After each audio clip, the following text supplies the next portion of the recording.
સીતારામ બધાયને. તો જો આઈટમ નું રસોઈ બની રહી છે. જો દિત્યા દિત્યા જો દિત્યા દાંતય નથી કાઢતી. દાંત કાઢ દાંત કાઢ.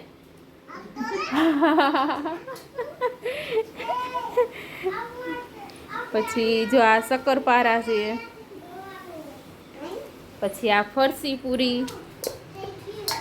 પછી આ ધારા વણેશ ફરસી પૂરી. પછી આ ઘઉંના ખાખરા છે જો નીચે. જો આ ઘઉંના છે. ઓલા ચૈણાના લોટના હતા.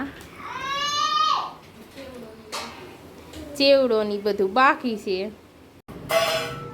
જો મારી મમ્મી સેવનો લોટ બાંધે છે. ધારા તરે છે.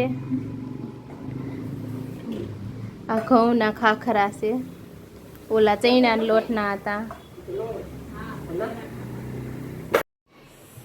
શક્કરપારા બની રહ્યા છે.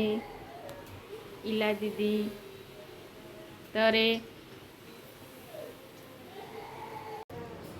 તો જો હવે આપણે ફરસી પૂરીનો વારો છે. તો આ ફરસી પૂરી વણેલી તૈયાર છે. અને આ જો તરાઈ રહી છે ફરસી પૂરી.